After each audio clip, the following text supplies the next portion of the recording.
Coffee. The world runs on it. It's a $70 billion business. That's right, 70 with a B. And the average person will spend about $40 a month just to get their fix. But do they really know where their coffee beans come from and how they should be roasted? Well, for Gerald Collins, owner of Black House Coffee, it's not only his business to know, but to ensure that you have the best tasting African coffee around. I'm Rocky McCoy, and I'm here to find out your why. What's your excuse?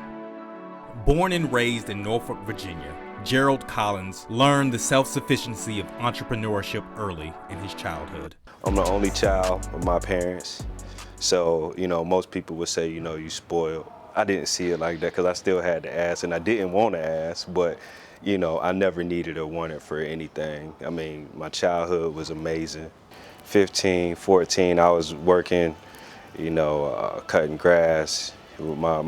My dad and my uncle had a lawn care company. They used to contract for Pizza Hut. So we had a bunch of Pizza Huts in the area they need to cut. So I used to be like, all right, money was different then, give me $20, I'll cut all of this, That drive would also spill over into college. Now a student athlete, Gerald, being the entrepreneur he was, didn't want to depend on a scholarship to get him through. Yeah, we were always trying to figure out how to get it. We found a flea market where they sold hats.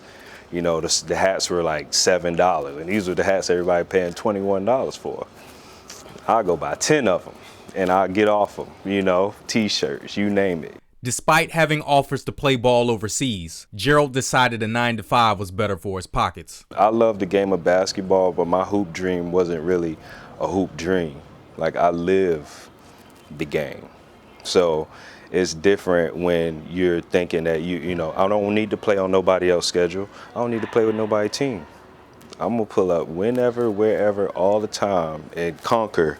But something happened after he lost his job. When I got fired, that evening, I went and started writing my own contracts and booking my own clients for weeks at a time. It wasn't even like I was trying to be a fitness trainer, just what I would, it's a part of me. So now I'm getting paid $300, $400, $500 in lump sums because now, and so I could pay all my bills the following week. I had a workout facility in my apartment complex. They would come there, I would work them out, services rendered, money paid. But in the end, it was his better half that set him in the right direction. I'm gonna give all the credit to my wife and partner. She had the idea. We would bring back a lot of gift coffee. When we go, we travel quite a bit. We were coming back from Southeast Asia, and we had so much coffee and other things, but coffee mainly, that we had to buy another seat. So she was like, we need to start a coffee company. He and his wife decided against the business loan and self-funded everything, from learning the process of how beans are grown to how to properly ground them for the best taste. They were all in, and Ethiopia was the start. If you ask for a cup of coffee over there in Ethiopia, it's a whole ceremony. It's a whole process. This is 30 minutes. It's not like, we ask for a cup of coffee and be like, hey, yeah. So the soil also there is very rich. So you can get, to me, deeper into what coffee is because you're not left with a lot of acidity, which is a whole nother, way of looking at it. But the coffee is just a very, very rich coffee, and we were going there. So if this is the birthplace, let me learn about it, here. The coffee belt exists all the way around the earth. So north or south of what these two latitudes, you can't grow coffee. So long as your altitude, soil quality and things are similar, you can just about get the same product. But it'll never be the same because these birds don't exist here. These wildebeests don't exist here. So even if you're on this latitude and the same everything else, the soil quality is going to bring out different notes. But how long did it take him to properly learn how to roast coffee beans? So I got about 300 pounds of coffee to learn. I don't even want to read the directions on the machine. I don't want to look at another person's recipe. I don't even want to taste their coffee before I start to do my own. So, I'm taking my notes and what I've learned already, but then I started to use this machine, and there's a process called oil in the drum. I got to burn coffee off already just to oil my drum so that, it's working properly. So I'm seeing how the coffee is progressing and manipulating in this process. It took me about 3 months to get somewhat comfortable, and then another 2 months to kind of refine, and then we were ready to launch by December. There is one major fact that one will learn about Black House Coffee. It's best served black. I want and I roast the coffee to drink black. You don't have to put anything in it. Even if you do, taste it first, because you can probably do less to get what you're trying to get, because you're not trying to cut that background taste out of it. You can actually taste through the coffee, get the notes, and drink it black, and really do what you wanted to do. If you want that coffee to be the caffeine burst that you needed in the morning, ask me which one you should have. I got about 3 recommendations, and you good for 5-6 hours, And due to his health and wellness background, Gerald knows which roast is best for his customers. Some people eat a lot of grease, some people smoke, stuff like that. So their palates are going to be tougher, right? So a different type of coffee is going to appeal to that person than a person who eats clean. They'll be able to taste deeper into that coffee without having to match it to that muck. If a person smokes cigarettes, I can usually tell you which coffee that they're gonna like the most, and if a person is like a workout person, I could pretty much tell you where they go. And that's the whole range when you come into my world, but into the world, of coffee, they're probably doing certain types because they're just trying to stay away from having to put sugar and all that stuff in it. But they love dark too.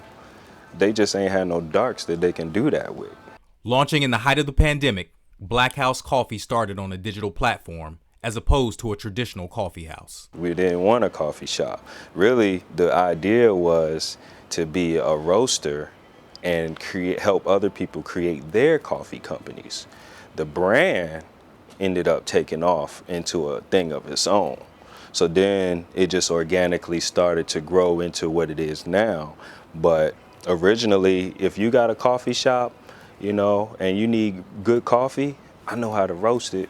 I can get it to you, and I turn whatever this bag of coffee is for, $700 into $6,000 worth of coffee. Once the website was established, he and his wife found it more cost-effective selling at local farmers markets. And from there, their popularity took off. So you're there every week, and let's say, we start off with 1 or 2 a week, and they'll run from April to October, November, right? But then you start to get your name, your product gets validated, more people like it, they share it. Now you're in 2, now you're in 4, now you're in 7, now you're in 8, 9 markets a week. But what about partnering with major retailers like Target and Walmart? As of right now, instead of a Def Jam 360 deal or something like that, I feel more like a Master P out the trunk, because you get your money.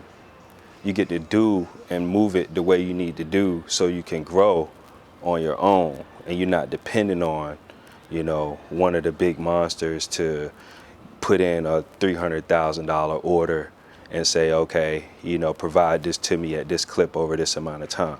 Yeah, it'll get there, I'm sure, but that's not, I'm a specialty coffee roast. It's more intimate for me. Over the past 2 years, the company has grown nationally and making adjustments for an international debut. So how has the grind affected him? There isn't no grind. It's life. I enjoy and embrace that part of it, just like the other parts that people think are the fun parts. Sometimes to me, I'm enjoying the grind more than I am a birthday party. And what advice does he have for up-and-coming roasters, especially dealing with an overseas product? You can't do it by yourself. That's what you need to know. Customs agencies, you need, and to do it effectively, you need people on both sides. You need people over where you're getting it from, and you need people here. You can't, it's not an internet business, it's not a WhatsApp. Yeah, after the fact.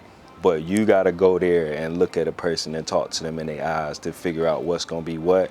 And then they know, just like you know, what the expectation is. And where does Black House Coffee go from here?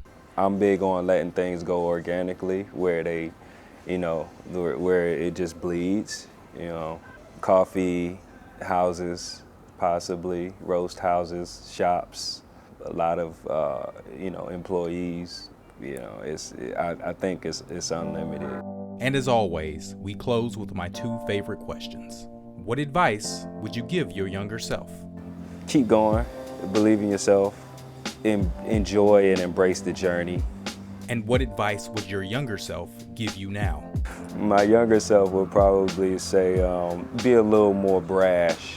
Don't be so, you know, approachable. Don't try to connect to everybody.